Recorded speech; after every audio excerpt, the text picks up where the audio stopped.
महामहिम, महामहिम, महामहिम, प्रणाम महामहिम।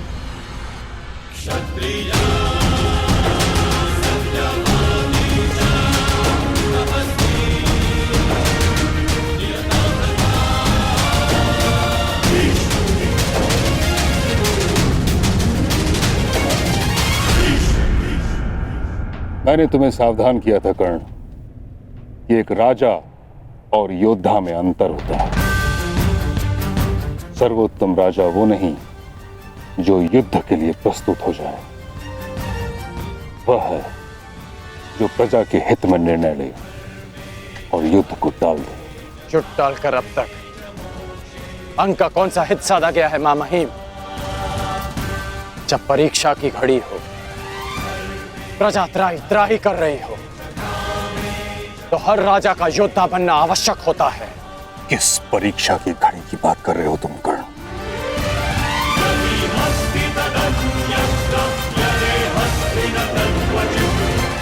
अंग की प्रजा को देखिए, अंग की प्रजा को देखिए महामहिम। एक राजा का कर्तव्य होता है कि उसकी प्रजा संपन्न हो, कि उसके राज्य में कोई भूखा ना सोए। और यहां भूख की अग्नि बुझा सके इतना अन्न मिलना तो दूर की बात है। इन्हें तो इतना जल तक नहीं मिलता कि ये अपनी प्यास की अग्नि बुझा सके।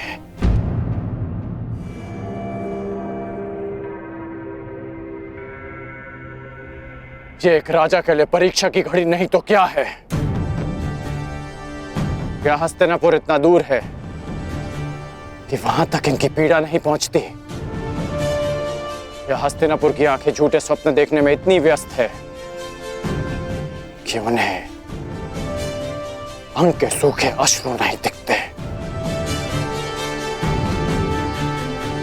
क्या कहीं ऐसा तो नहीं महामहिम कि हस्तिनापुर के गुप्तचरों ने आपको अंधकार में रखा वर्षों तक, या कहें दशकों तक? कदाचित हस्तिनापुर साम्राज्य में अंग ही ऐसा क्षेत्र होगा, किसी भी छोटे बालक को यह नहीं पता कि उसके महामहिम भीष्म दिखते कैसे। अद्भुत दृश्य। अंग प्रदेश के भूतपूर्व शासक और वर्तमान राजा का यह मिलन देख के तो मेरी आंखें भर गई। महामहिम, यदि आपको संधि के नियम स्मरण हो तो अपने इस मेमने से कहिए कि मेरी दृष्टि से दूर हो जाए। कहीं ऐसा ना हो कि इसका प्रलाप एक सोए हुए सिंह को जगा दे। क्या हुआ अंगराज कर्ण? तुम्हें क्या लगा था कि तुम्हारे ये महामहिम तुम्हारे अपमान के लिए मुझे तुम्हारे समक्ष दंडित करेंगे? ऐसा कुछ नहीं होने वाला महारथी कर्ण। मैंने तुम्हें एक बार चिताया था, 2 बार तुम्हें मैंने सावधान किया था, अब मैं तुम्हें अंतिम बार चेतावनी दे रहा हूं कर्ण। इसी क्षण तुम अंग प्रदेश को छोड़कर वापस चले जाओ, अन्यथा तुम मृत्यु को प्राप्त हो गए। अंग प्रदेश में ना कभी कोई राजा था, ना ही अंग प्रदेश को किसी राजा की आवश्यकता है। मैं बचपन से ही तनिक हटी हूं दानव। महामहिम सैकड़ों बार मुझे समझा चुके हैं। जब उनकी बात नहीं समझ पाया तो तुम्हारी क्या समझूंगा? इसलिए मुझे तुम्हारी अंतिम चेतावनी भी अस्वीकार है। तू ऐसे नहीं मानेगा कर्ण।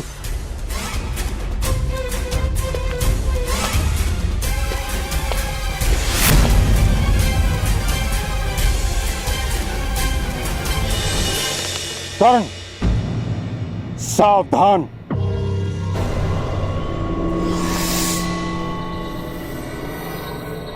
हट जाओ कन्या। मैं स्त्रियों पर अस्त्र नहीं उठाता।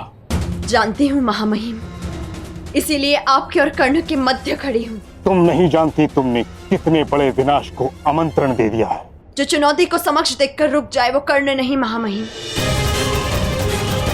आप ही का गुरु भाई है और आप भी जानते हैं कि अब उसे रोक पाना संभव नहीं।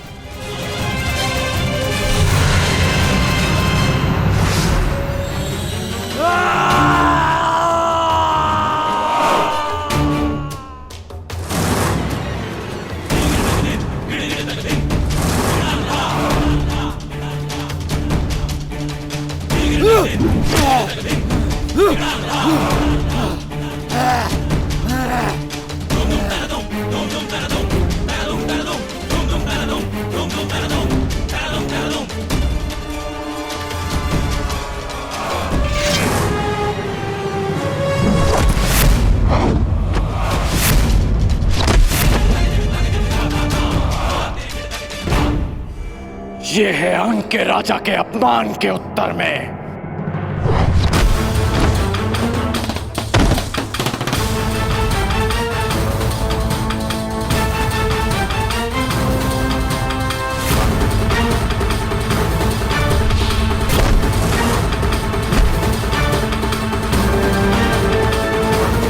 ये है महामहिम भीष्म के अपमान के उत्तर में।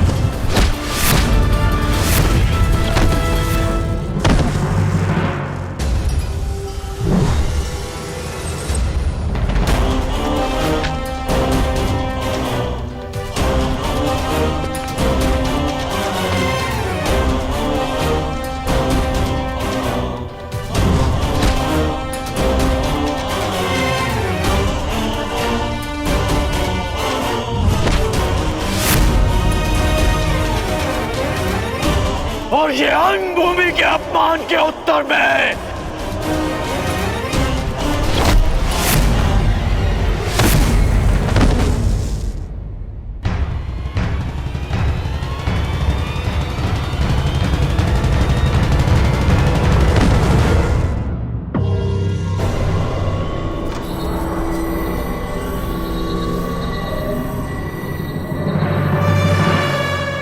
अंग की प्रजा से उसके अधिकार छीनने वाले का अंत हुआ। अंग की मानसिक स्वतंत्रता का अंत हुआ। अंग में एक नए सूर्य, एक नए प्रकाश का आरंभ हुआ। महामहिम, महामहिम, महामहिम, हमारी रक्षा कीजिए महामहिम। इस विनाश से हमें बचा लीजिए।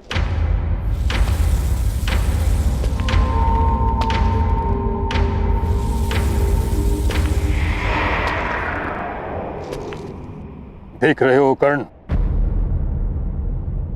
अपनी प्रजा की आंखों में भय देख रहे हो।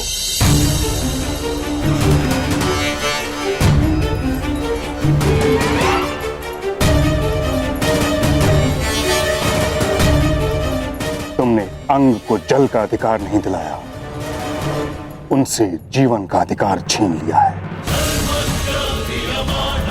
तुमने किसी नए प्रकाश का प्रारंभ नहीं किया, बल्कि एक महायुद्ध का प्रारंभ किया है जो अंधकार बनकर उनके जीवन पर छा जाएगा। तुमने इस दानव को नहीं मारा, तुमने एक महादानव को जगा दिया है।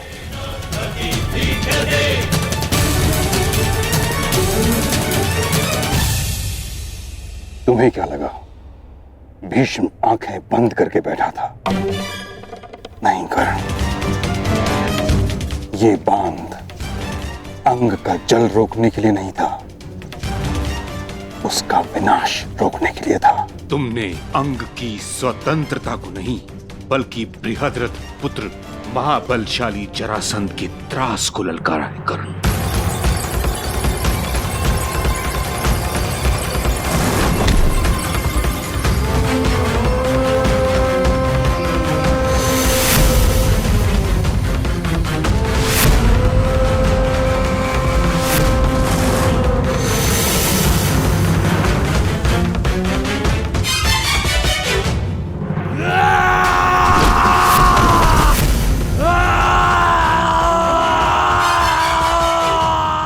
जरासंध, जिसके बल के समक्ष वासुदेव कृष्ण को भी रण छोड़कर जाना पड़ा था।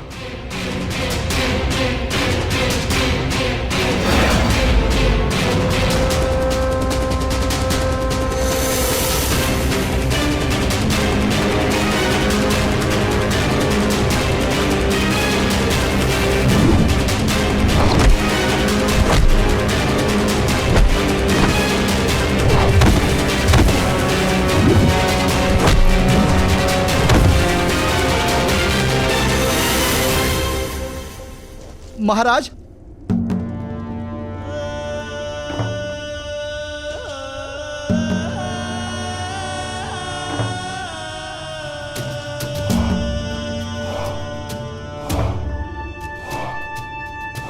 कौन था वो योद्धा?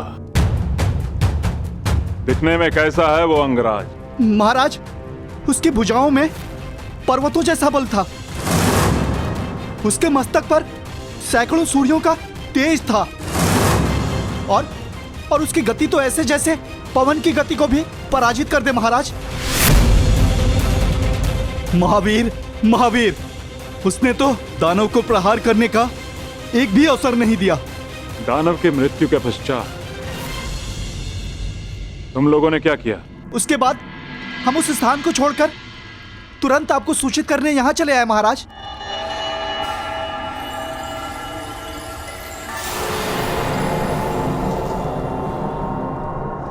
अद्भुत।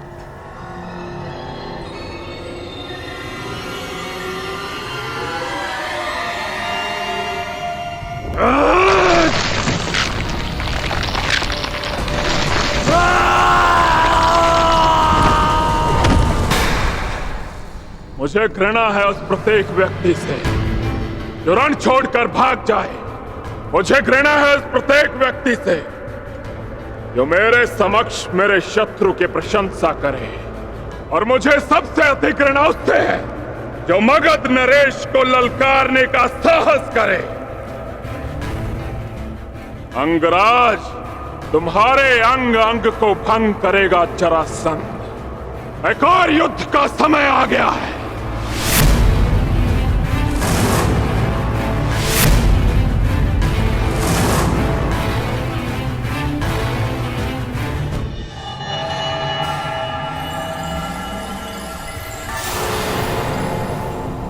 समय आ गया है शिष्यों। देखना यह है कि कौन होगा वो जो मेरी शिक्षा पर खरा उतरेगा।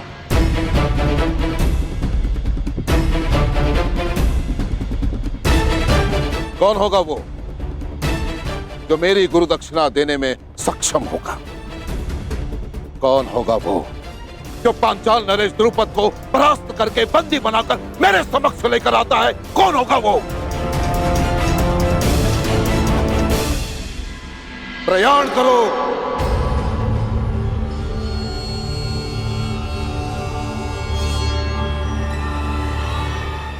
रुको!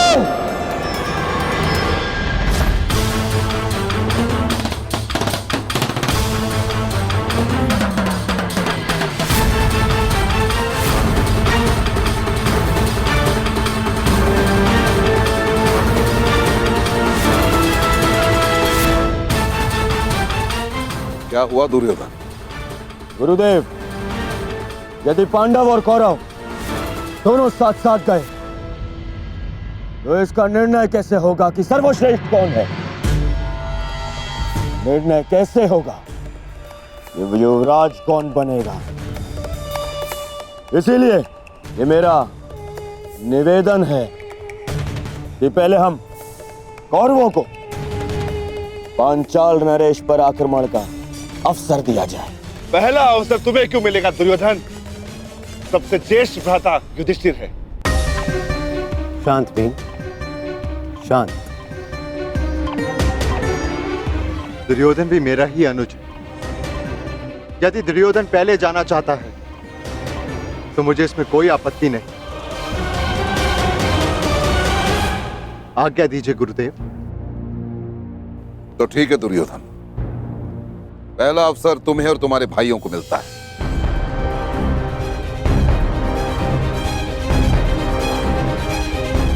प्रयाण करो। चलो।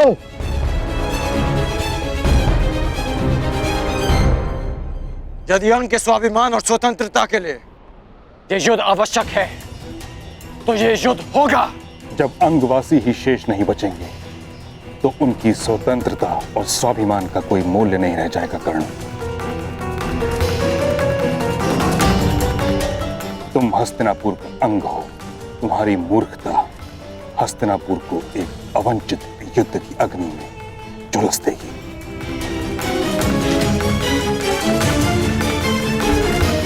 हस्तिनापुर की सुरक्षा के लिए अंग का बलिदान किया गया। ये अनीति क्यों? यही नीति है कर्ण। एक परिवार को सुरक्षित रखने के लिए उसके एक सदस्य का बलिदान दिया जाए तो उचित है। उसी भांति एक ग्राम की सुरक्षा के लिए एक परिवार का बलिदान उचित है। उसी भांति एक प्रदेश के लिए एक ग्राम और एक साम्राज्य के लिए एक प्रदेश का बलिदान हो। यही राजनीति है। मेरी समझ में राजनीति का अर्थ थोड़ा भिन्न है मां महिम। राजनीति का अर्थ है राजा की नीति, और अपनी प्रजा की रक्षा करना राजा की सबसे बड़ी नीति होती है। और अपनी प्रजा की दुर्दशा देखकर मौन रह जाना ये राजनीति नहीं, अनीति है। और ये राधे कर्ण इस अनीति का साथ कभी नहीं देगा। अर्थात तुम मगध से युद्ध करोगे? हाँ,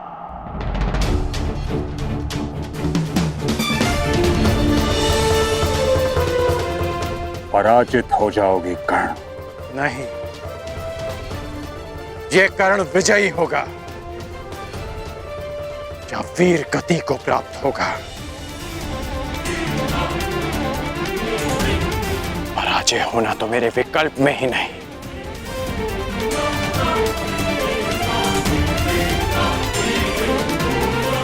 अपनी प्रजा के लिए अपने प्राण दे देना ये मेरी दृष्टि में श्रेष्ठ नीति है।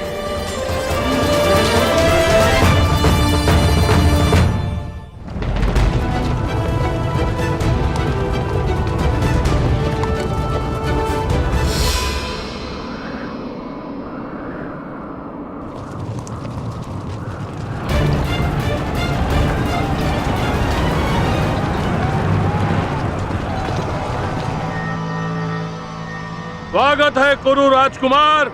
स्वागत स्वागत नहीं, अपने शत्रु से युद्ध किया जाता है पांचाल नरेश।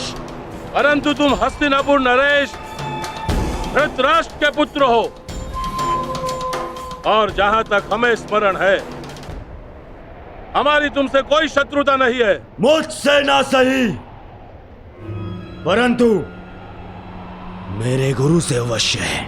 वो ब्राह्मण द्रोणाचार्य स्वयं तो हमारा बाल भी बांका न कर पाया, परंतु अब लगता है तुम्हें अपने बातों के व्यू में उलझाकर तुम्हारे द्वारा अपना प्रतिशोध हमसे लेना चाहते हैं। प्रतिशोध उनका सही, परंतु मेरे लिए ये गुरु दक्षिणा है।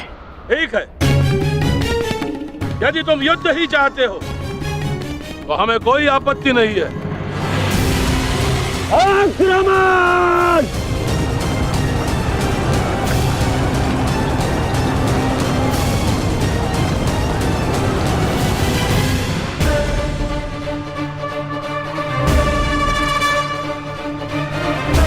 जरासंध ने आक्रमण कर दिया है। यदि युद्ध ही नियति है तो मैं मगध नरेश से युद्ध करूंगा। तुम मगध नरेश को अधिक समय तक रोक नहीं पाओगे कर्ण। अंग की रक्षा अब मैं करूंगा। नहीं, अंग अपनी रक्षा करने में आत्मनिर्भर है मां महिम।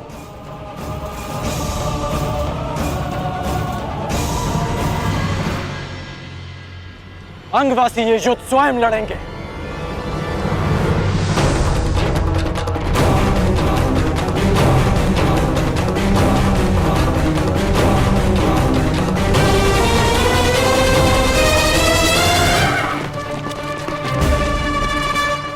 जरासंध ने आक्रमण कर दिया है। यदि युद्ध ही नियति है तो मैं मगध नरेश से युद्ध करूंगा। नहीं, अंग अपनी रक्षा करने में आत्मनिर्भर है मां महिम।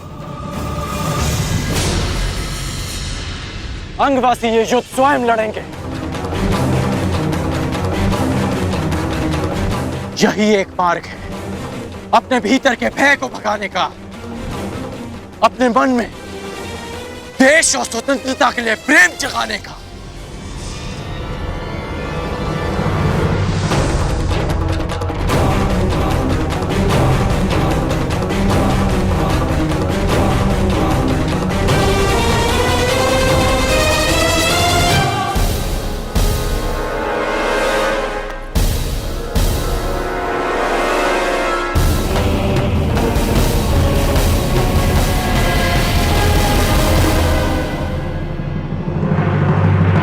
तो ये है वो बालक जिसने मगध नरेश को ललकारा है। मूर्ख गुप्तचर, शत्रु का विवरण भी ठीक से नहीं दे सकते। कहां है वो पर्वतों का बल? कहां है वो तेज?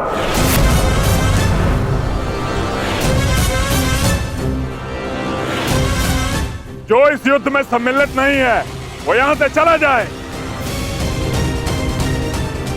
क्योंकि जो इस क्षेत्र में उपस्थित रहेगा उसका शव ही यहां से जाएगा।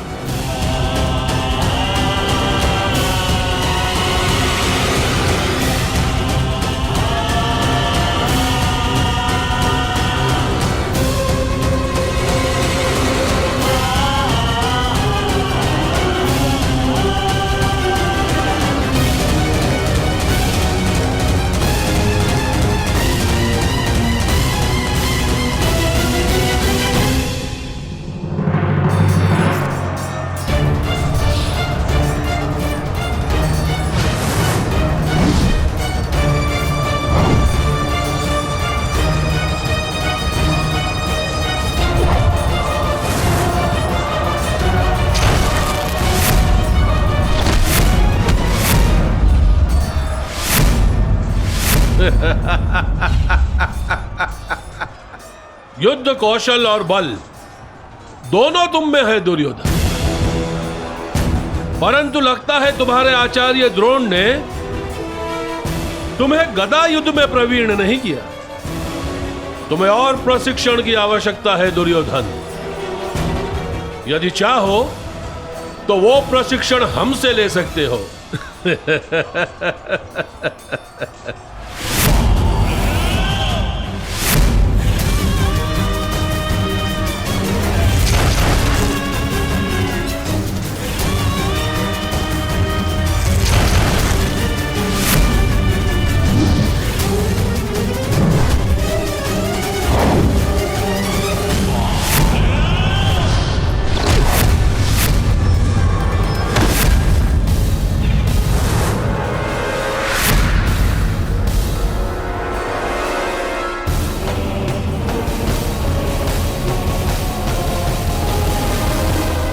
यदि तुम हस्तिनापुर के होने वाले सम्राट हो तो हमें हस्तिनापुर के भविष्य पर दया आती है।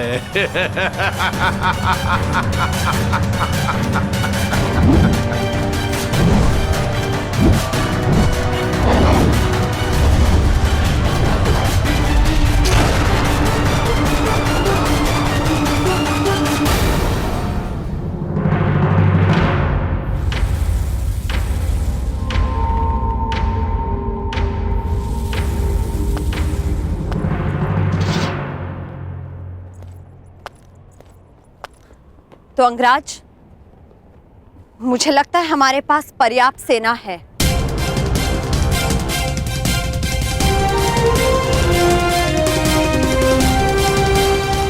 ये मेरा युद्ध है रुशाल। यदि तुम्हें तनिक भी चोट पहुंची तो मैं स्वयं को क्षमा नहीं कर पाऊंगा। अंगराज, आप भूल रहे हैं कि मैं भी अंग की प्रजा हूं और हर परिस्थिति में अपने राजा के साथ हूं।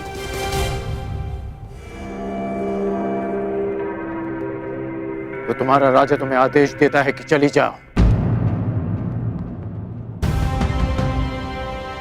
जो रणभूमि में सिद्ध नहीं कर पाए उसे सिद्ध करने का अवसर आज मिला है। क्या अपने कर्ण से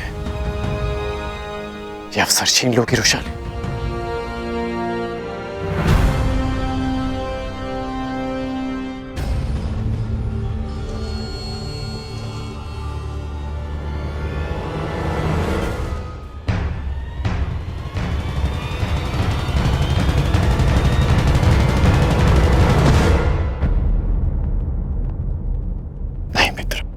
आज आपके हाथ प्रहार नहीं करेंगे,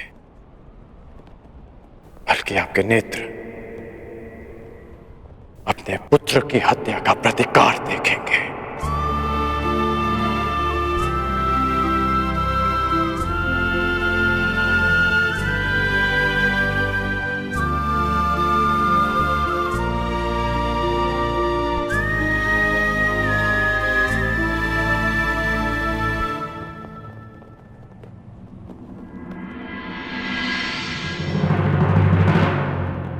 क्या हुआ अंगराज, कहीं भयभीत तो नहीं हो गए?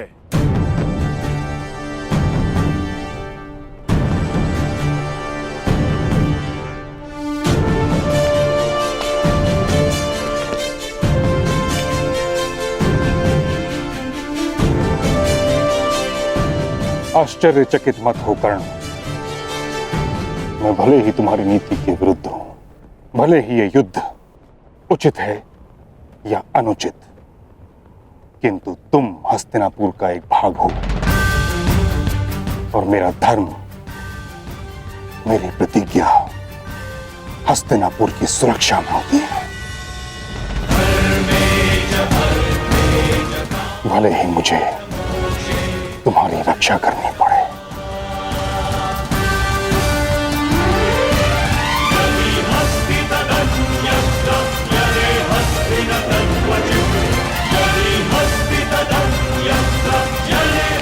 ओ, तो महाबली भीष्म भी प्रत्यंचा चढ़ा रहे हैं। जिस जरासंध ने कृष्ण को भी रणभूमि छोड़ने पर विवश कर दिया था, वो तुम दोनों से क्या डरेगा? प्रतीत होता है कि नियति ने तुम दोनों का अंत एक ही दिन में जरासंध के हाथों लिख दिया।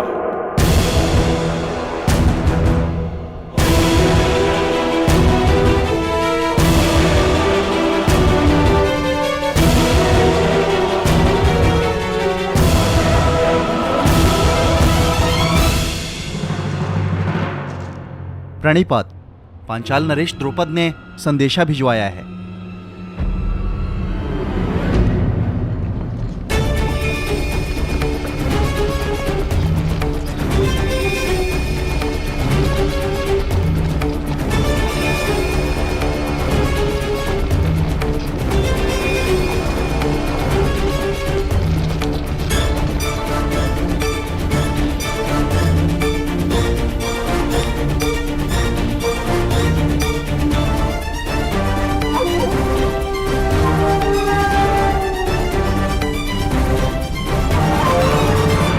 असफल हुए द्रोण। एक ही दिन में दो बार असफल। पहली असफलता पांचाल नरेश द्रुपद की शक्ति को कम आंकना, और दूसरी असफलता अपने इन शिष्यों की क्षमता को अधिक आंकना। दया आती है द्रोण, क्या अपने इन्हीं शिष्यों की क्षमता पर तुम पांचाल नरेश द्रुपद को ललकारने की चेष्टा कर रहे थे? लज्जा आती है द्रोण, तुम्हें अपना सहपाठी कहते हुए। कभी हमने साथ में शिक्षा ग्रहण की थी, अब क्या करोगे? भिक्षा मांगोगे? अपने प्राणों की या अपने इन 100 शिष्यों के प्राणों की?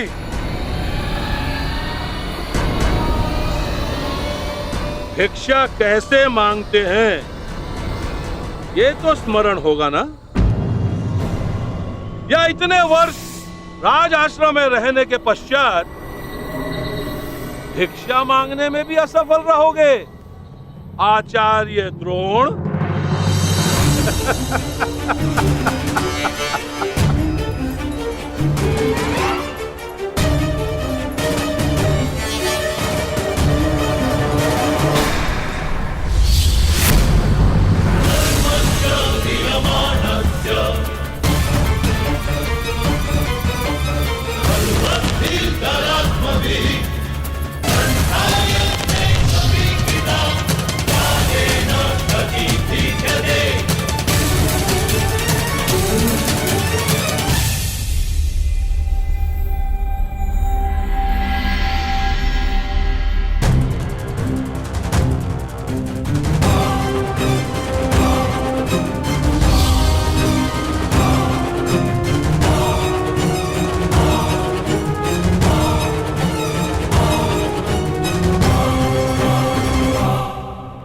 असफल तुम्हें होना है द्रुपद। मेरे शिष्यों की योग्यता को तुमने कम में आंका है। और रही बात भिक्षा की, तो समय बताएगा कि द्रोण पांचाल नरेश के समक्ष भिक्षा मांगता है या पांचाल नरेश हाथ जोड़कर द्रोण के शरण में आता है। तुमने गुरु का अपमान किया था और उसी अपमान का प्रतिशोध लेने आए हैं मेरे ये शिष्य।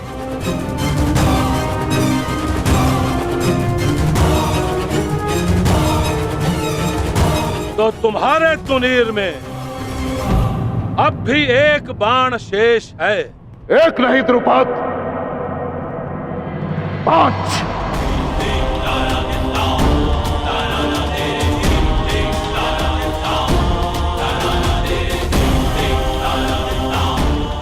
तो चुनौती प्रस्तुत करो।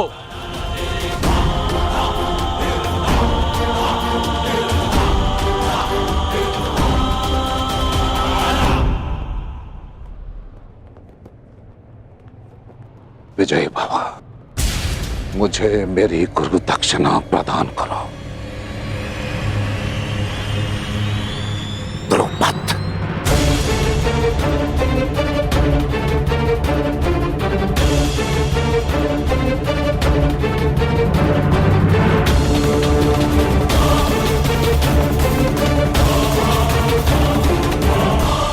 आप इस युद्ध में भाग नहीं लेंगे। मूर्खता मत करो कर्ण। यदि मैंने तुम्हारी सहायता नहीं की तो तुम जरासंध के समक्ष एक पल नहीं टिक पाओगे।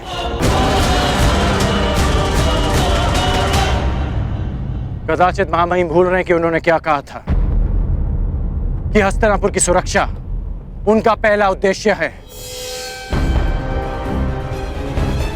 आपके धनुष से छूटा एक बाण हस्तिनापुर को महायुद्ध की अग्नि में झुलसा देगा। इसलिए आप इस युद्ध में सम्मिलित नहीं हो सकते।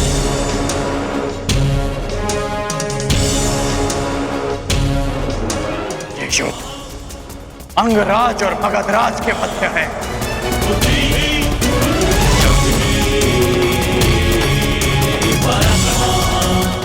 अंगराज कर्ण युद्ध के लिए प्रस्तुत है मगधराज।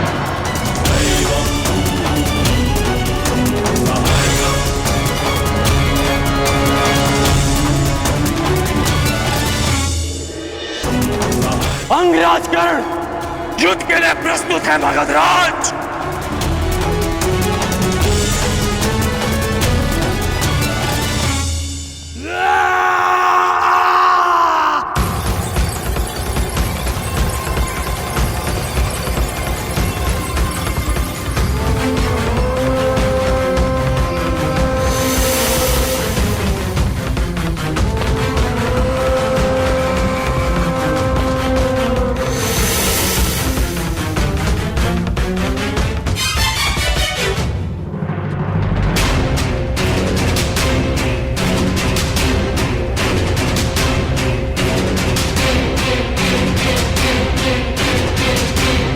युद्ध के लिए अपना शस्त्र चुन लो अंगराज।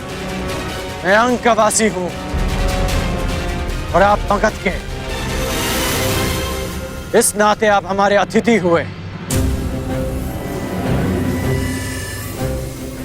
इसलिए मैं आपको अवसर देता कि जिस विद्या में आप निपुण हैं उसका प्रयोग आप कर सकते हैं। तुम्हारी दृष्टि में मैं अतिथि हूं, किंतु मेरी दृष्टि में तुम शत्रु होकर, और जरासंध अपने शत्रु के सबसे प्रबल पक्ष को ध्वंस करने में विश्वास रखता है। सुना है धनुर्धारी हो तुम, मैं धनुष से ही तुम्हें ललकारूंगा।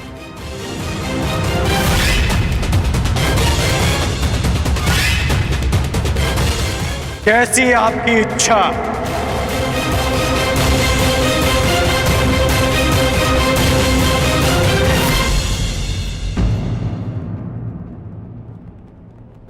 रथ प्रस्तुत है अंगराज।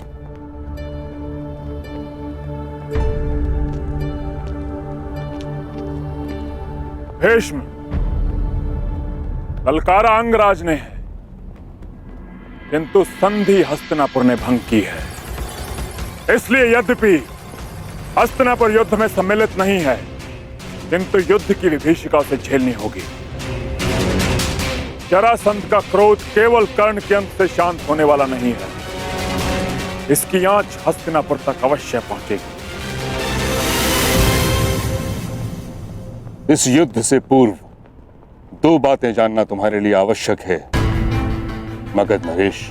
प्रथम, हस्तिनापुर के शांति प्रयास को उसकी निर्बलता मत समझना,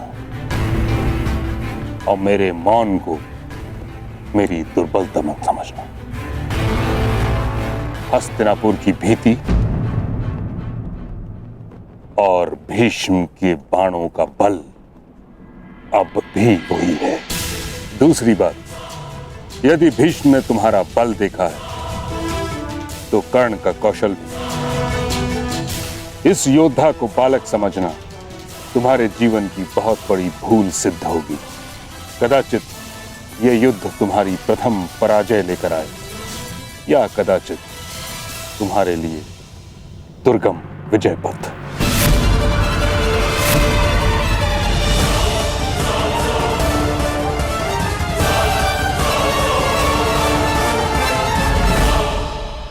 कर्ण, यह कहने की आवश्यकता नहीं कि तुमने संसार के सबसे भीषण प्रतिद्वंदी को ललकारा है।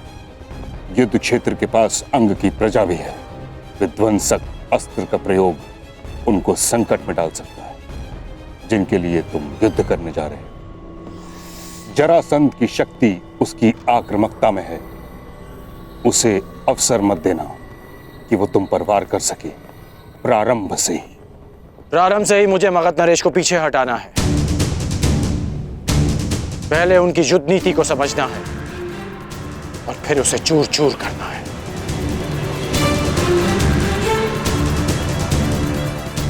आप भूल रहे हैं मां महिम कि हम दोनों एक ही गुरु के शिष्य हैं। मुझे स्मरण है कर्ण, और तुम भी स्मरण रखना कि ये कोई रंग भूमि नहीं, वास्तविक युद्ध भूमि है। और तुम्हारे समक्ष कोई राजकुमार नहीं, संसार का सबसे विकट प्रतिद्वंदी खड़ा है। मेरा लक्ष्य केवल परिवर्तन है मां महिम। मेरा केवल एक ही शत्रु है, अन्याय, जो हर बार नए रूप में आता है। रंगभूमि में राजकुमार बनकर और युद्ध भूमि में मगध नरेश बनकर। परंतु ये राधेकर्ण जीते जी इस अन्याय से कभी हार नहीं मानेगा। ईश्वर करे तुम्हें विजय प्राप्त हो कर्ण। यदि तुम पराजित हुए तो मुझे स्वयं को युद्ध में सम्मिलित करना होगा, जिसका अर्थ है हस्तिनापुर को युद्ध की अग्नि में झोंकना। तुम्हारे मित्र दुर्योधन ने तुम पर विश्वास किया है, उसकी परीक्षा में खरे उतरना है तुम्हें कर्ण। मैं वचन देता हूं मां महिम कि अपने मित्र के विश्वास की लाज रखूंगा, परंतु आपको भी वचन देना होगा कि आप मेरे कहे बिना इस युद्ध में सम्मिलित नहीं होंगे। तुम करना क्या चाहते हो कर्ण? ये युद्ध केवल अंगराज और मगध नरेश के मध्य नहीं, ये युद्ध अंग की प्रजा का, उनके भीतर छिपे भय से भी है। और भय के अंधकार में सोई अंग की प्रजा को मैं जगाना चाहता हूं। इसलिए आपसे वचन चाहिए कि जब तक मैं ना कहूं आप अपना धनुष नहीं उठाएंगे। मेरा आशीष है कर्ण, विजयी वही हो जो अधिक श्रेष्ठ हो।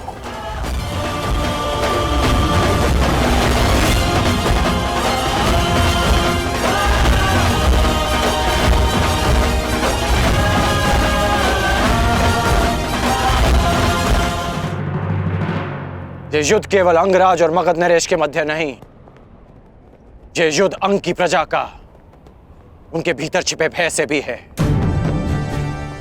और भय के अंधकार में सोई अंग की प्रजा को मैं जगाना चाहता हूं।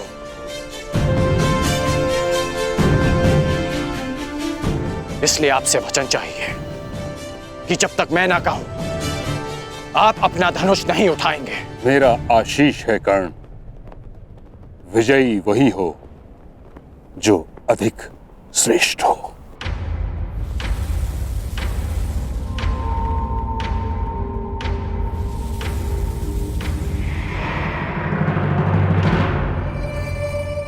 पांचाल नरेश, प्रणाम स्वीकार करें।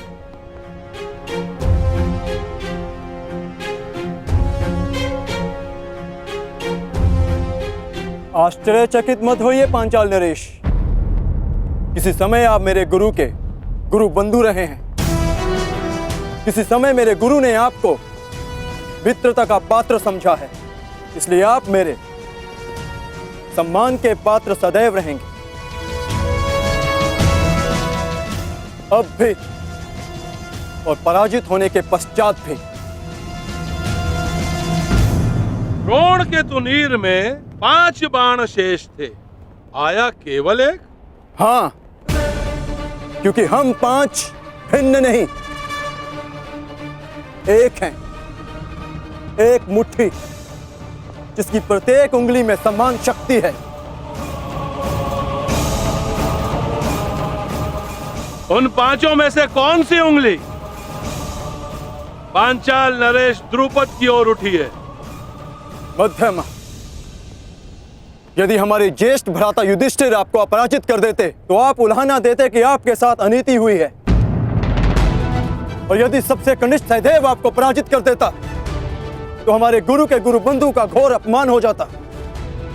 इसलिए हम 5 में से मध्य क्रम का पुत्र आपको युद्ध की चुनौती देता है।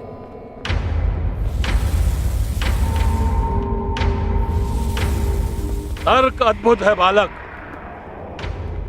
नाम क्या है तुम्हारा? पांडुपुत्र द्रोण शिष्य अर्जुन। बहुत समय पश्चात ऐसा संस्कारी, सक्षम और विनम्र राजकुमार देखा है। मेरे संस्कारों का परिचय तो मेरे प्रणाम ने दे दिया, मेरे कौशल का परिचय मेरे बाण देंगे। युद्ध आरंभ करो अर्जुन।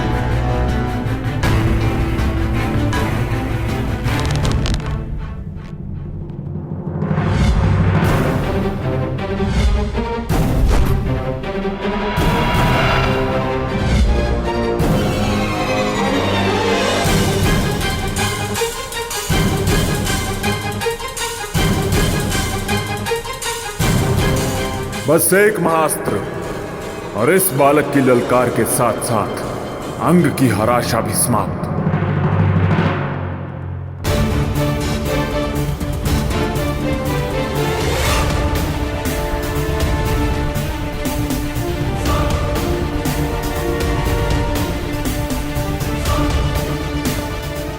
मुझे मगध नरेश को दिव्यास्त्र संधान का अवसर नहीं देना है।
आज तक मैंने ऐसा धनुर्धारी नहीं देखा। निश्चित रूप से इसकी गति पवन को भी पराजित कर दे।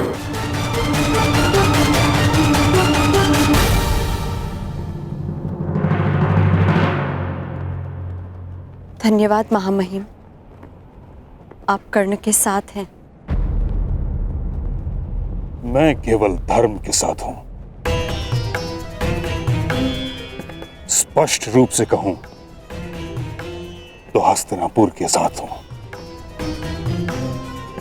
यही तो आश्चर्य है महामहिम कि ये धर्म केवल हस्तिनापुर के विशाल महलों तक क्यों रहता है। ये धर्म कभी चलकर हम सूतों की कुटिया तक क्यों नहीं आता।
अद्भुत, अद्भुत वीर। जीवन में प्रथम बार ऐसा हुआ है कि कोई धनुर्धर पांचाल नरेश द्रुपद के हाथों से उसका धनुष गिरा सका। अब बार बार इस अनुभव के लिए तैयार रहें पांचाल नरेश।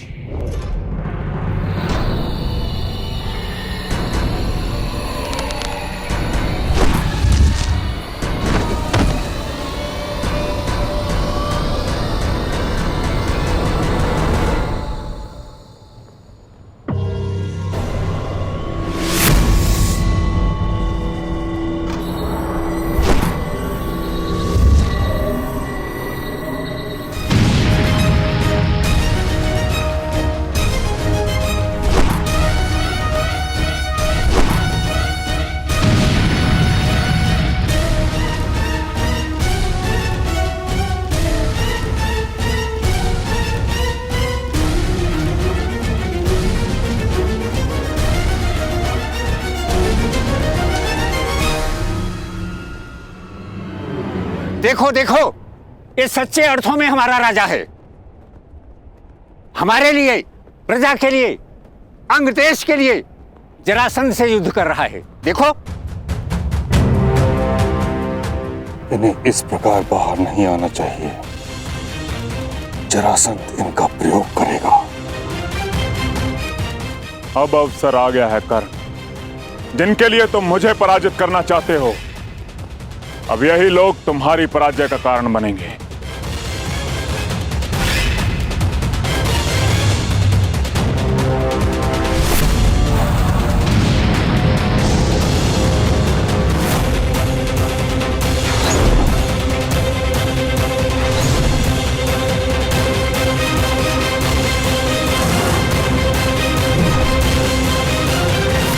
सहस्त्र बाणास्त्र।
असंभव।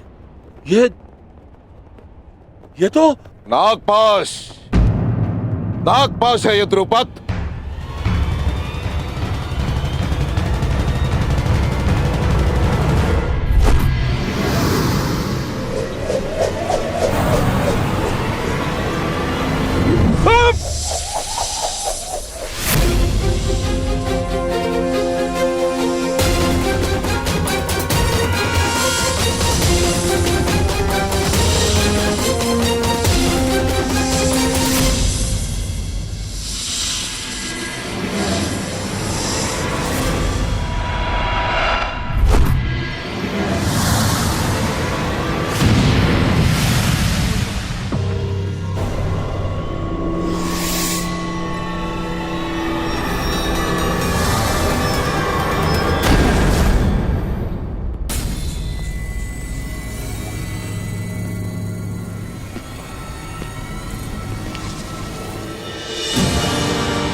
दक्षिणा स्वीकार करें गुरुदेव।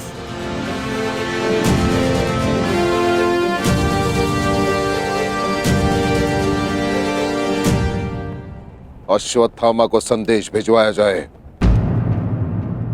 शीघ्र अतिशीघ्र उसका राज अभिषेक होगा, वो भी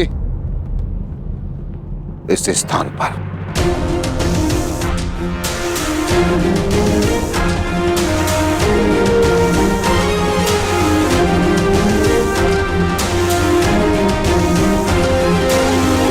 तूने जरासंध को नहीं, आज एक चींटी ने गज को ललकारा है। कर्ण, गजराज को। तो आज सिद्ध हो जाएगा कि यदि एक चींटी भी अन्याय के प्रतिकार पर उतर आए तो वो एक गज को भी पराजित कर सकती है। जरासंध आक्रामक हो रहा है, अवसर मिलते ही दिव्यास्त्र संधान करेगा। कर्ण, अपनी पूरी शक्ति लगा दो। एक बार जरासंध के क्रोध का ज्वर उठा तो उसका सामना नहीं कर पाओगे तुम। बहुत हुआ अंगराज, बहुत देख लिया बच्चे का खेल। अब तुम्हारा खेल मैं समाप्त कर दूंगा।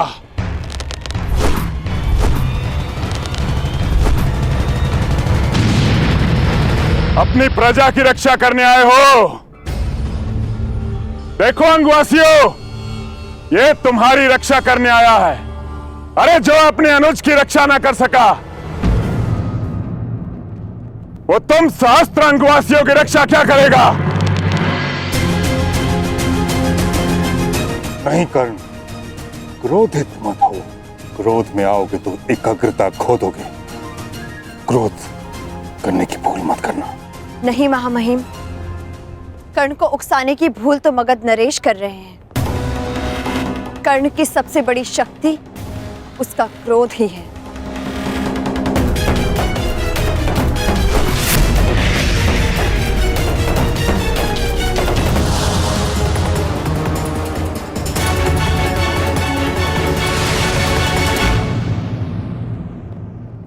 क्रोध, अशांति, पीड़ा ध्यान केंद्र में सबसे बड़ी बाधा है। अपने क्रोध को, अपनी अशांति को, अपनी पीड़ा को शस्त्र बनाकर इसका उपयोग करो। कर्ण, उपयोग करो।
कर्ण, जरासंध को भूषाई किया तूने।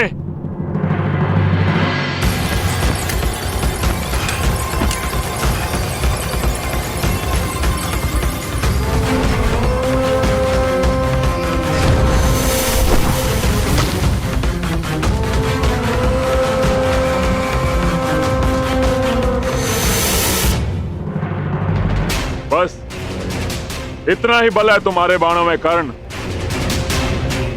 क्या तुम्हारे पास कोई ऐसा बाण नहीं है जो जरासंध का वक्ष भेद सके?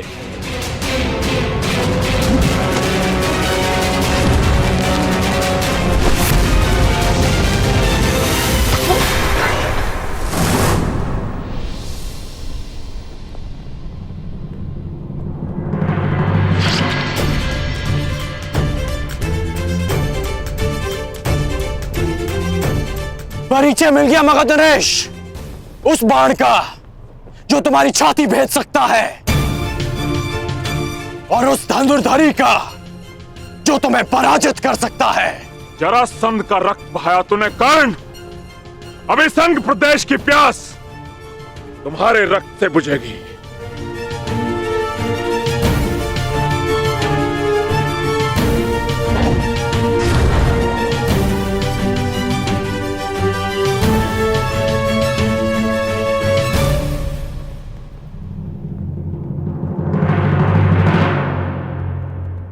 आपकी इच्छा आज अधूरी रह जाएगी मगध नरेश। सूर्यास्त हुआ, इसलिए नियम अनुसार आज का युद्ध यहीं संपन्न होता है। घायल सिंह किसी नियम को नहीं मानता कर्ण। अब यह युद्ध तब तक संपन्न नहीं होगा जब तक हम दोनों में से कोई एक जीवित है।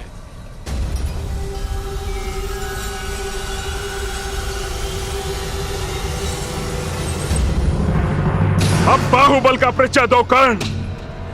इस युद्ध में विजय का अर्थ जीवन होगा और पराजय का अर्थ मृत्यु।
ये कब तक चलेगा महामहिम? जब तक दोनों में से कोई एक वीर गति को प्राप्त नहीं हो जाता।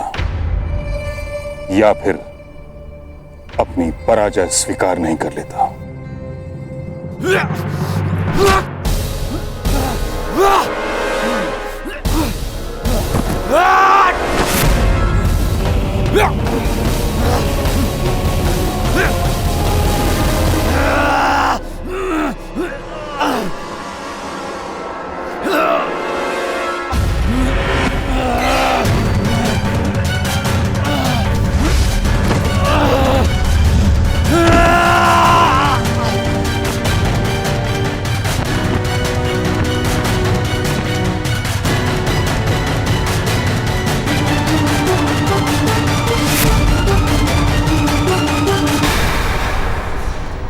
क्या हुआ अंगराज? हो गया तुम्हारे बल का अंत? नहीं मगधराज, अभी तो प्रारंभ हुआ है।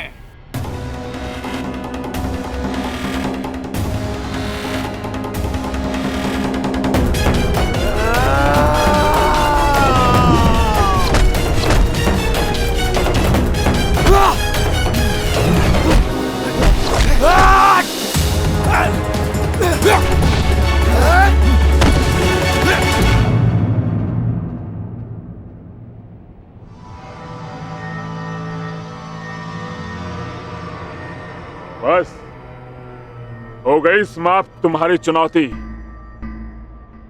उठो या ना उठो, मृत्यु तुम्हारी निश्चित है। मृत्यु तो सबको आनी है मगधराज, परंतु मैं उठूंगा, क्योंकि मेरी इच्छा है कि संसार के प्रत्येक अन्यायों का नाश हो। जरासंध देखना कि दलितों के उठने का युग आ गया है और उनके जागने का समय आ गया है।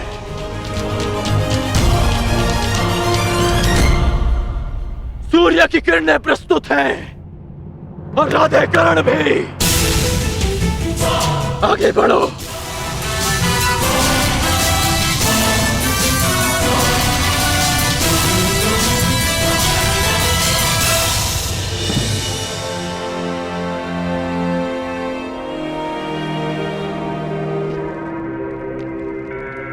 रुक जाओ द्रुपद।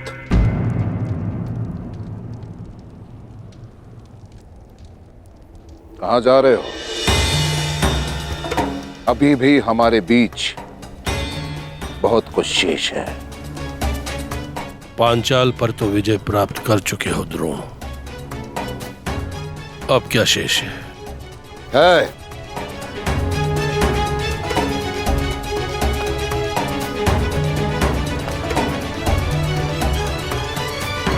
तुम्हारा अहंकार, उस पर विजय पाना शेष है, जिसे मैं पाकर रहूंगा। यदि तुम्हारे शब्दों में कहूं तो मित्रता बराबर वालों से की जाती है, बराबर वालों से। यही कहा था ना तुमने उस रात सभा में जब मैं तुमसे सहायता मांगने आया था, और तुम्हारे यही शब्द वर्षों से मेरे कानों में तीर की भांति चुभ रहे हैं, बराबर वालों से।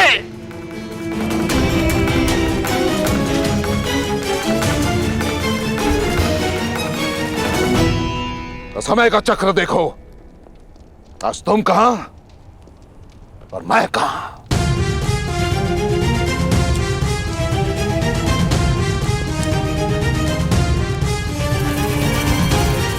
आज मैं एक राजा का पिता हूं,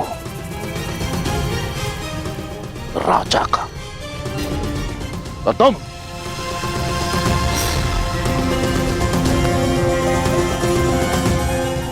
कुछ भी नहीं द्रुपद। इसलिए मैं भारद्वाज पुत्र द्रोण, हस्तिनापुर राजगुरु द्रोण, पांचाल का आधा राज्य द्रुपद को दान में देता हूं। उस द्रुपद को जिसे मैंने कभी अपना मित्र माना था।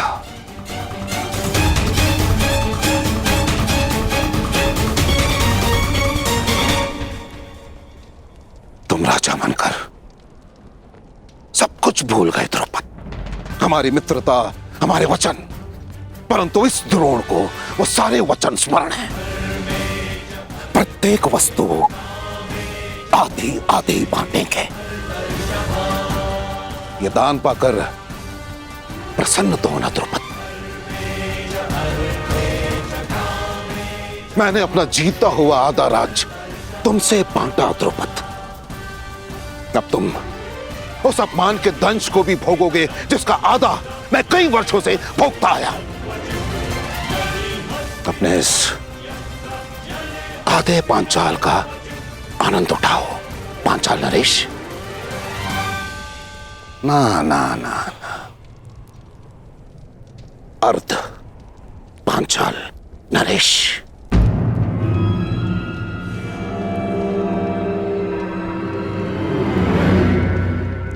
बोलो हस्तिनापुर की, हस्तिनापुर की, हस्तिनापुर की, हस्तिनापुर की, हस्तिनापुर की।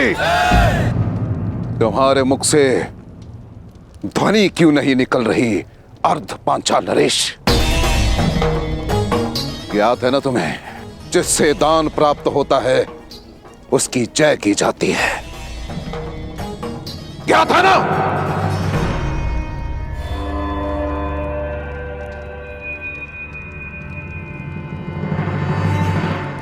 हस्तिनापुर की जय।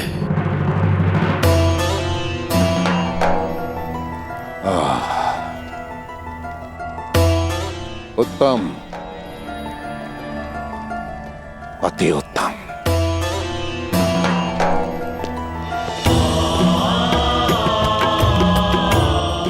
मेरी गुरु दक्षिणा पूर्ण हुई। गर्व है मुझे तुम पर। ये द्रौपद, अश्वत्थामा का राज अभिषेक भी संपन्न हुआ। हमें शीघ्रता से हस्तिनापुर के लिए प्रस्थान करना होगा, क्योंकि वहां एक और युवराज अभिषेक शेष है।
बस कीजिए महामहिम।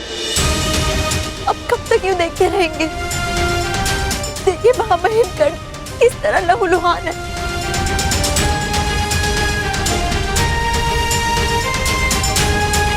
महामहिम, आपको हस्तक्षेप करना होगा, आपको ये युद्ध रोकना होगा। महामहिम, रक्षा कीजिए कर्ण की।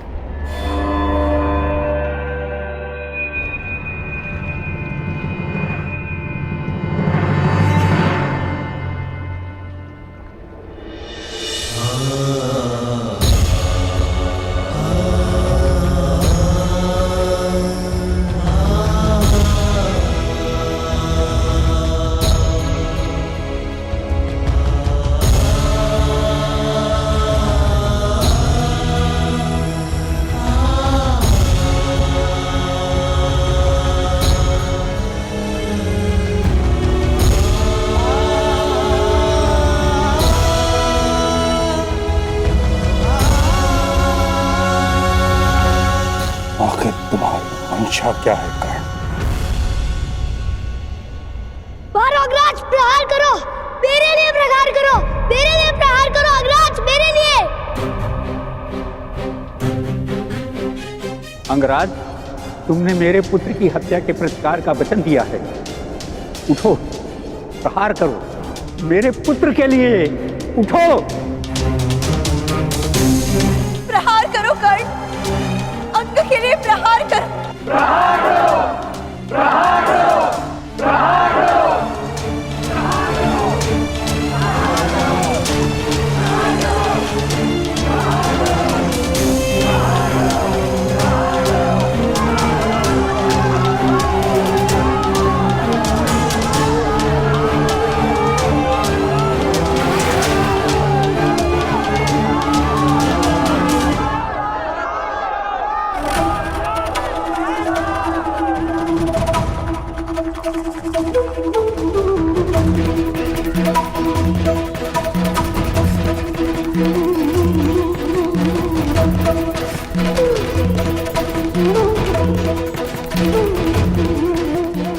मैं अपना पहला युद्ध जीत गया मगधनरेश।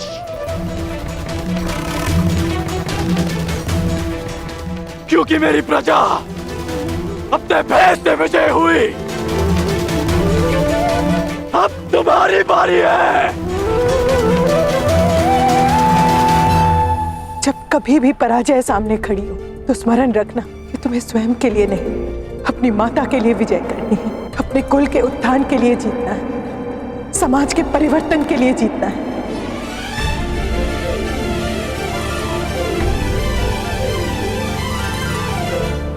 मेरा सपना मुझसे छीन लिया गया। अब युधिष्ठिर युवराज बनेगा। युधिष्ठिर युवराज बना या दुर्योधन को स्वीकार नहीं है। आप कहें तो अभी इन्हें युद्ध में वीर गति दे दे भ्राताश्री। नहीं, अब साम दाम दंड भेद सबका प्रयोग होगा। केवल बल का नहीं, छल का प्रयोग होगा। हमारे हस्तिनापुर के लिए प्रस्थान से पूर्व दो संदेश तैयार करेंगे। पहला मामा शकुनी को, जिसके छल पर मुझे पूर्ण विश्वास है, और दूसरा उसको जिसके बल पर मुझे पूर्ण विश्वास है, अंगराज कर्ण को।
तुम पर नहीं मगध राज, उस व्यवस्था पर है जो जाति और कुल का भेदभाव करती है और शक्तिहीन का शोषण करती है।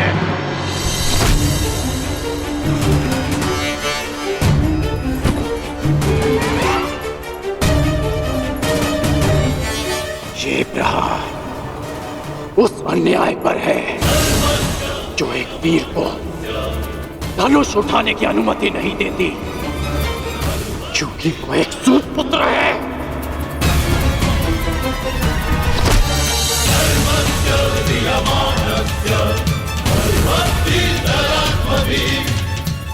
और ये प्रहार उस अनीति पर है जो एक सूत बालक के कंठ में पिघला हुआ स्वर्ण भर देती है, क्योंकि उसने वेद पाठ करने का साहस किया।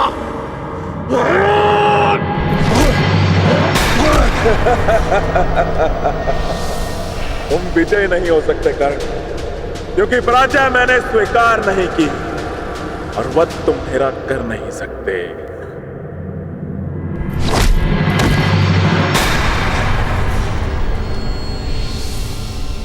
महाबलियों का सबसे बड़ा दुर्भाग्य होता है कि उनकी दुर्बलता सबको ज्ञात होती है। मैं जानता हूं आप जरासंध हैं। जरा ने आपके शरीर की संधि की है, इसलिए आपको मारा नहीं जा सकता, बस चीरा जा सकता है।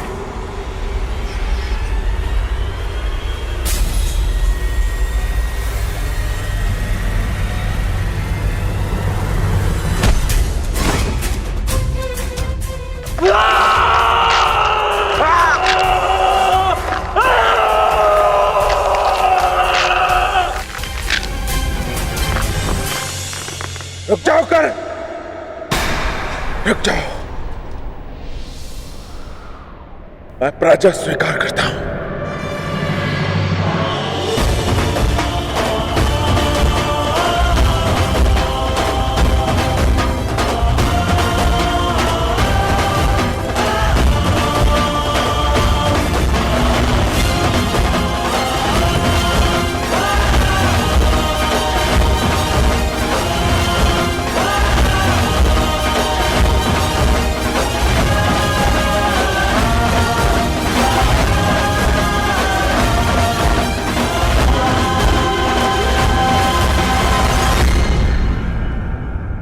महाबलियों का सबसे बड़ा दुर्भाग्य होता है कि उनकी दुर्बलता सबको ज्ञात होती है।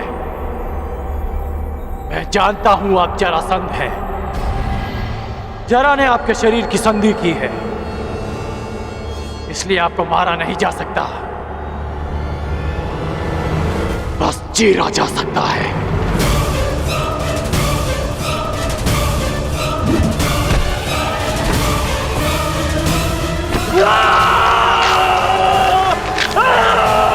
रुक जाओ कर, मैं पराजय स्वीकार करता हूं।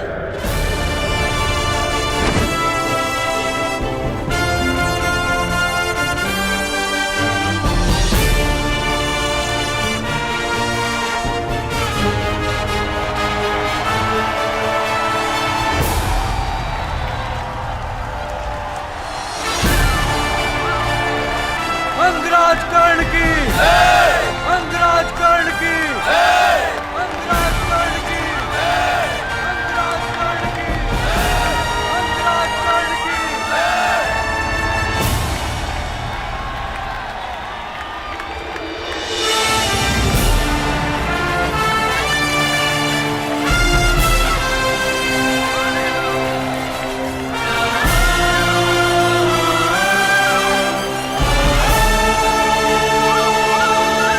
हमारे राजा कंड की, हमारे राजा कंड की, हमारे राजा कंड की, हमारे राजा कंड की, हमारे राजा कंड की, हमारे राजा कंड की।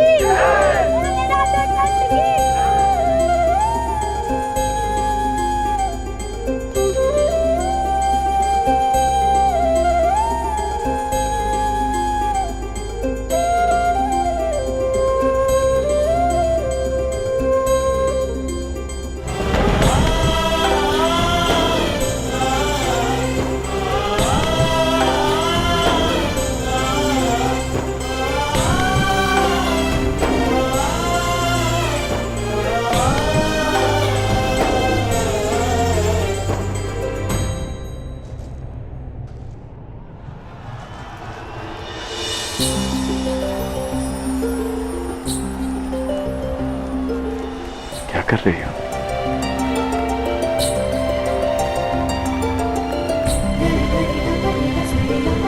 बस जांच रही हूँ कि जिसे अंक का मुकुट पहनाया जाएगा उसका मुख मेरे कर्ण से मिलता है ना, कहीं उसके मुख पर घाव तो नहीं लगे।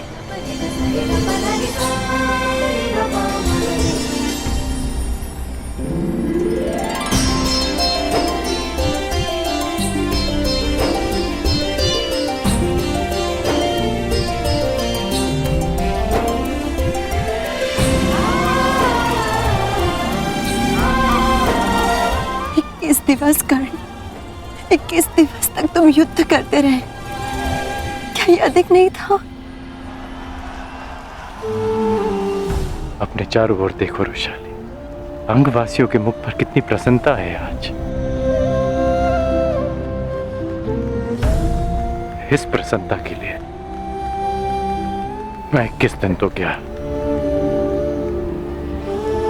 21 जन्मों तक युद्ध कर सकता हूं।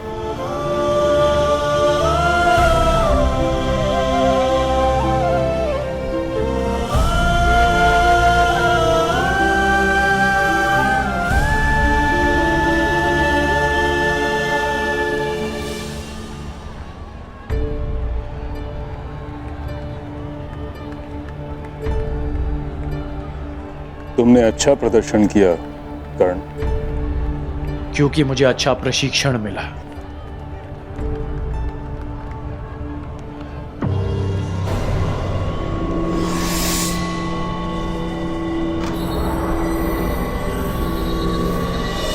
निश्चित रूप से तुम एक विकट योद्धा होगा।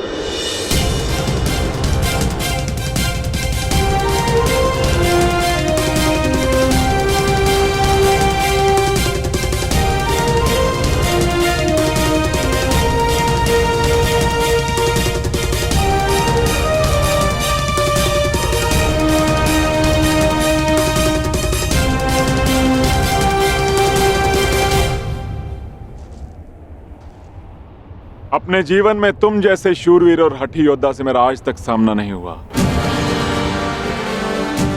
और तुम जैसे योद्धा के हाथों पराजित होना अपमान का नहीं अपितु गर्व का विषय है।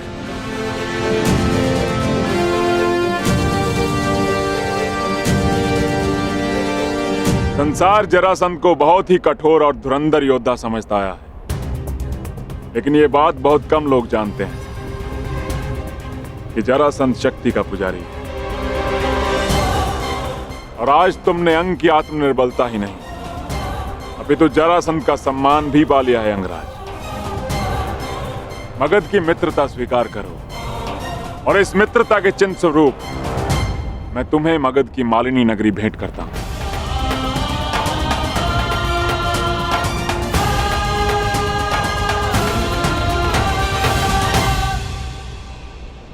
मैं ये स्वीकार नहीं कर सकता मगधराज।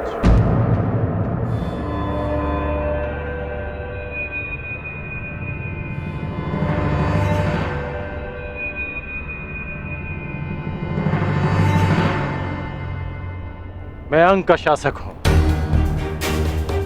जब तक अंग को सम्मान नहीं मिल जाता, मैं आपका सम्मान स्वीकार नहीं कर सकता। गंगापुत्र भीष्म, ये दुर्लभ रत्न कहां से प्राप्त हुआ? क्या आपके तुनीर में ऐसे और भी अस्त्र हैं?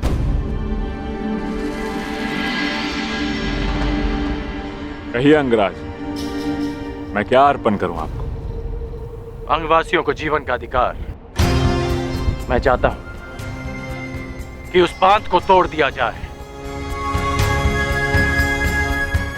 जो अंग की समृद्धि को रोक रहा है।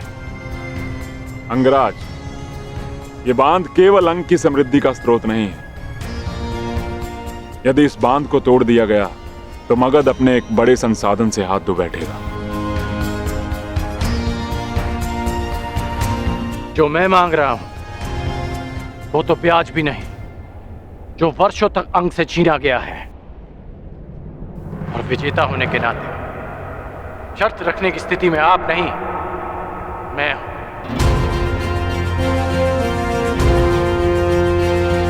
21 धनुर्विद्या के साथ साथ कूटनीति में भी कुशल हो तुम अंगराज। ठीक है,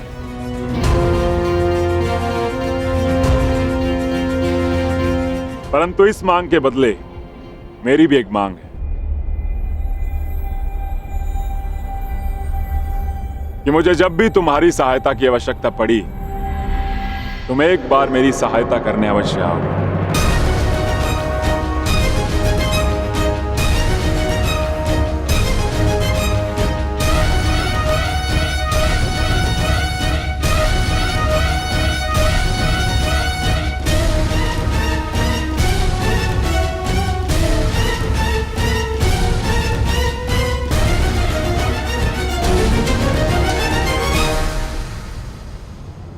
मुझे स्वीकार है।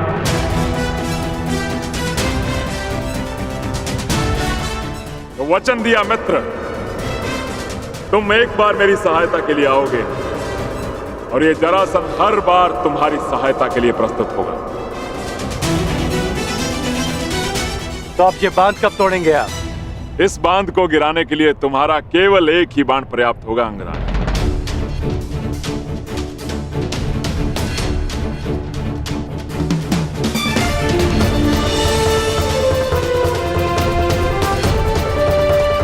अंगवासियों, भगत नरेश का कहना है कि मेरा एक बांध उस बांध को तोड़ने के लिए पर्याप्त है, परंतु मेरा कुछ और मानना है। वर्षों तक जिस बांध के आगे आप हाथ फैलाए खड़े रहे कि वो आपकी प्यास बुझा सके, वो आज एक बार फिर आपके सामने खड़ा है। परंतु अब समय आ गया है कि आप अपने फैले हुए हाथों को मुट्ठी बनाकर स्वयं उस बांध को तोड़ दें जो आपकी प्यास और जल के मध्य खड़ा है।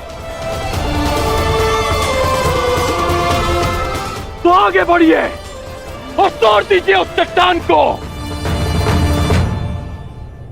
जो अंगवासी और अंग के भविष्य के मध्य खड़ा है। एक नई जीवन धारा का स्वागत कीजिए। प्रहार करो।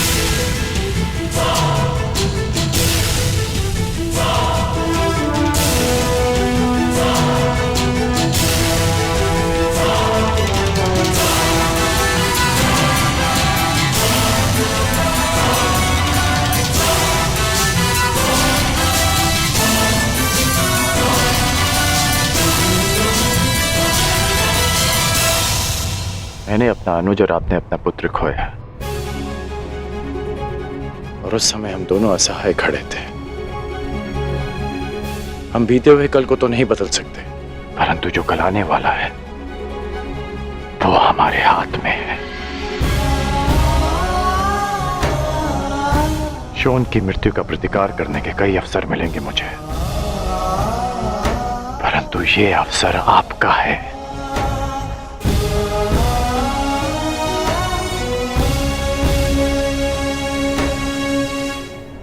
आगे बढ़िए।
हस्तिनापुर अपने युवराज का स्वागत करता है युधिष्ठिर।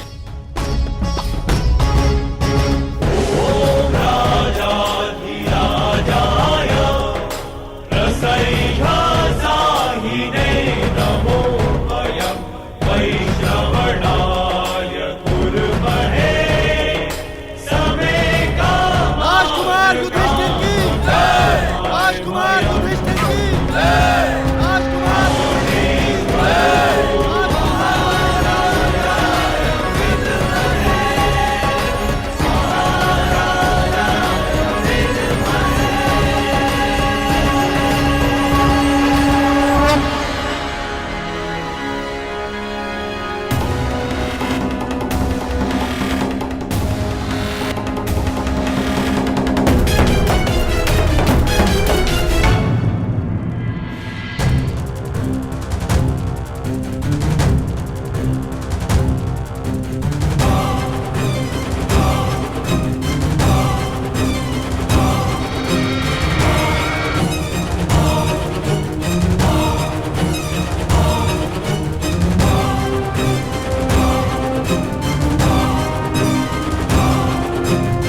तुम्हें ये करना होगा दुशासन।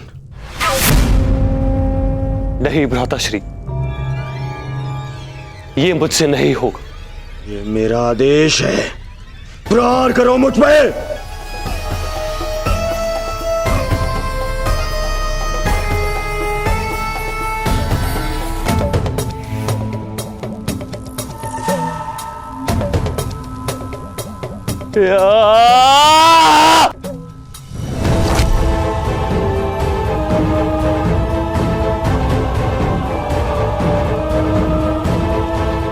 और जोर से।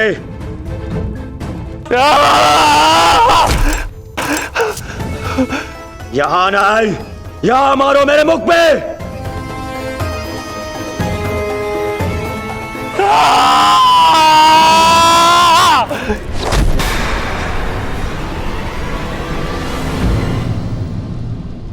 दुर्योधन,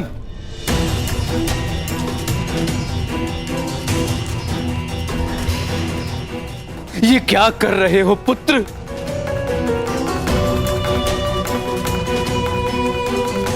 उस प्रहार की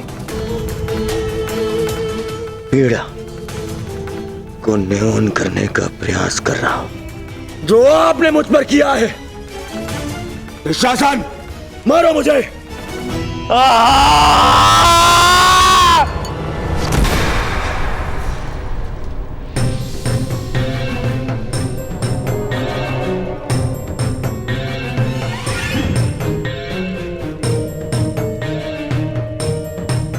अपने पिता को कष्ट मत दो पुत्र, कष्ट मत दो। मैं तुम्हारी पीड़ा सह नहीं सकता। बोलो पुत्र, क्या चाहिए तुम्हें? क्या चाहिए? क्या चाहिए मुझे? मुझे जो चाहिए था वो तो आपने उस युधिष्ठिर को दे दिया पिताजी। उस युधिष्ठिर को!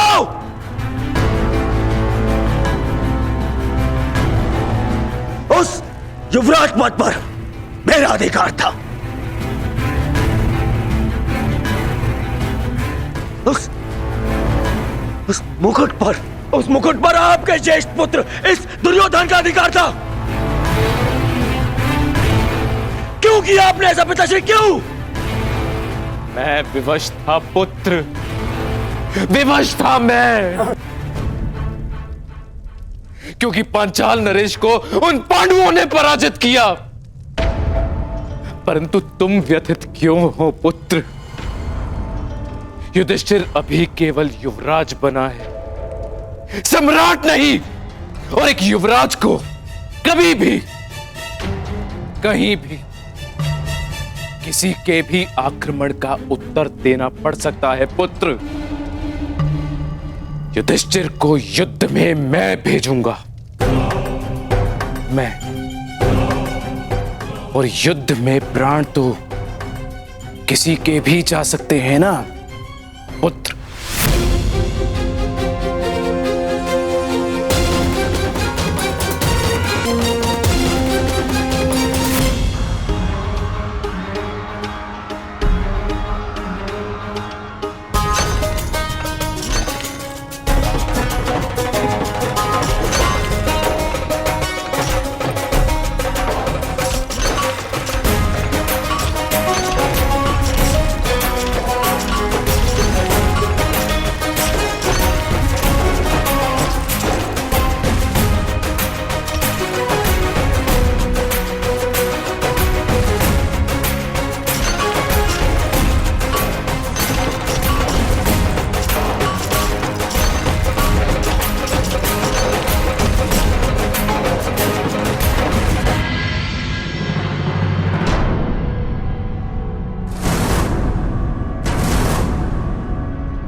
कर्ण मैं स्वीकार करता हूं, तुम्हारी योग्यता परखने में मैं असफल रहा, परंतु तुम अपनी परीक्षा में सफल हुए।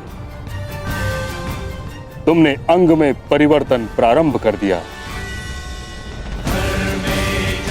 तुमने सिद्ध कर दिया कि तुम राजा बनने योग्य हो। तुमने अपना वचन पूरा किया। अब मेरी बारी तुम्हारे वास्तविक राज अभिषेक की।